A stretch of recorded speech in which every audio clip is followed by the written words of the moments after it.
Hello दोस्तों, चलिए आज स्टार्ट करते हैं। आज एक नया टॉपिक और बहुत इम्पॉर्टेंट टॉपिक है। उस टॉपिक का नाम है बैलेंस शीट।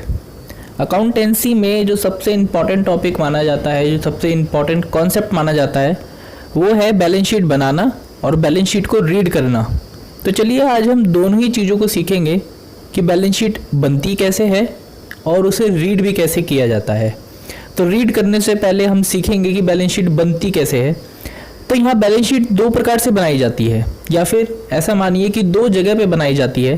पहला पार्टनरशिप फर्म में और दूसरा कंपनी में। पार्टनरशिप फर्म क्या होती है? जहाँ पे दो लोग एक साथ मिलकर काम करते हैं, और कंपनी जहाँ पे एक ऑनर होता है और उसके नीचे कई सारे एम्प्लॉयज़ होते हैं। तो पार्टनरशिप फर्म में जो बैलेंस शीट बनाई जाती है वो एक हॉरिजॉन्टल फॉर्म में बनाई जाती है, जहाँ पे एक साइड एसेट लिखा जाता है और एक साइड लायबिलिटी लिखा जाता है।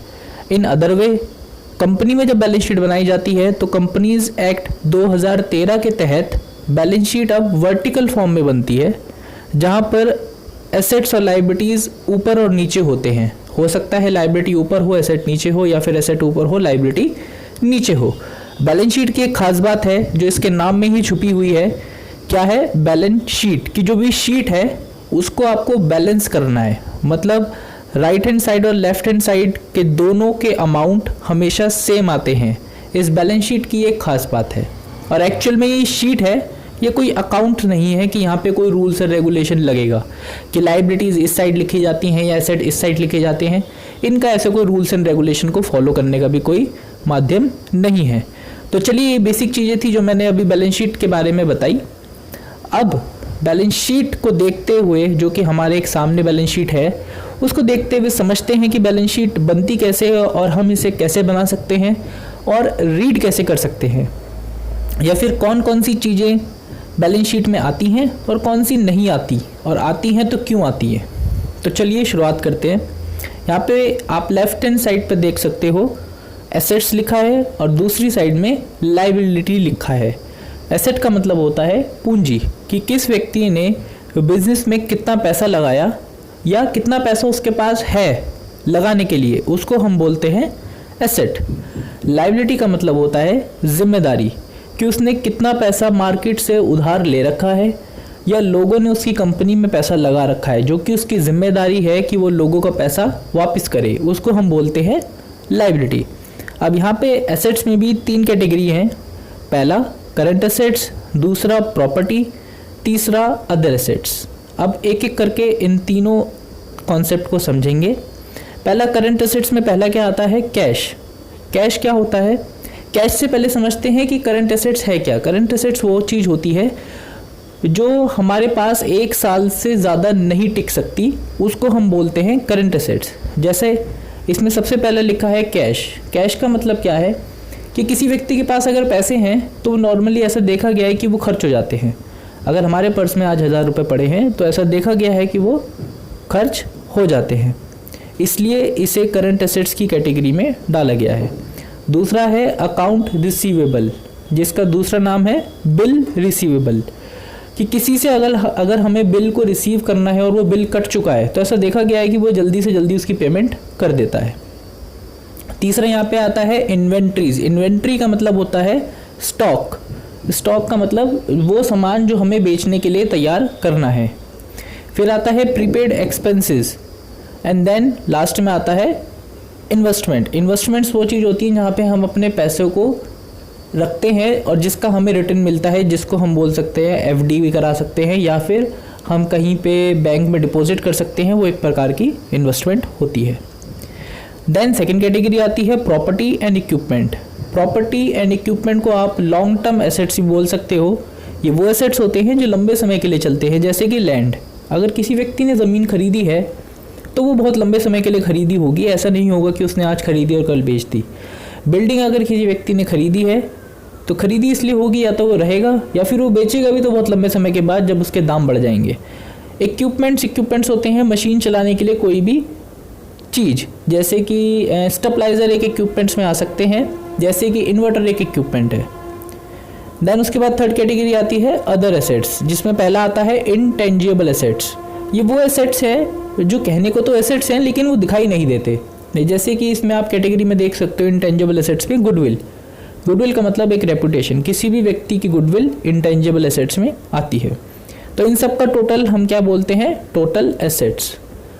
इनमें 3 चीज़ें आती हैं, कौन कौन सी, current assets, property and other assets. चलिए इसी प्रकार अब हम लाइबिलिटी का समझते हैं। लाइबिलिटी की भी 2 कैटेगरी हैं, पहला है करंट लाइबिलिटी और दूसरा है share holder equity. Current liabilities भी सेम होती हैं, ये वो जिम्मेदारी होती हैं जो आपको 1 साल के अंदर पूरी करनी होती हैं। जैसे अकाउंट पेबल, अगर आपने किसी से माल ले लिया या सामान ले लिया और उसका बिल कट चुका है तो उस बिल की जिम्मेदारी आपको 1 साल के अंदर पेमेंट पूरी करनी है। उसके बाद आता है नोट पेबल। नोट पेबल होता है जब कोई व्यक्ति एक कागज़ पे लिख देता है कि मैं आपके पैसे इस तारीख को चुका दूंगा, वो एक प्रकार का नोट होता है। इसे नोट भी कह सकते हैं, या जैसे आजकल एक चलता है जो कि एडवोकेट बनाते हैं जिसमें शेयर के साइन बने होते हैं और वो भारत सरकार के द्वारा नोटिफाइड किया जाता है, उसको भी हम नोट पेबल में कह सकते हैं। उसके बाद आता है एक्रूड एक्सपेंसेस। ये वो खर्चे होते हैं जिनकी डेट निकल चुकी होती है लेकिन वो खर्चे हमने अभी तक किए नहीं होते, उसको हम बोलते हैं एक्रूड एक्सपेंसेस। जैसे हमारे घर का बिजली का बिल, कि सपोज़ कीजिए 10 तारीख को बिजली का बिल पे करना है और आज 15 हो चुकी है लेकिन हमने अभी तक पे नहीं किया। लेकिन ऐसा नहीं होता कि बिजली का बिल कट जाए, उस खर्चे को हम क्या बोलते हैं, एक्रूड एक्सपेंसेस, जो कि हो चुके हैं लेकिन अभी तक हमने पेड नहीं किए हैं।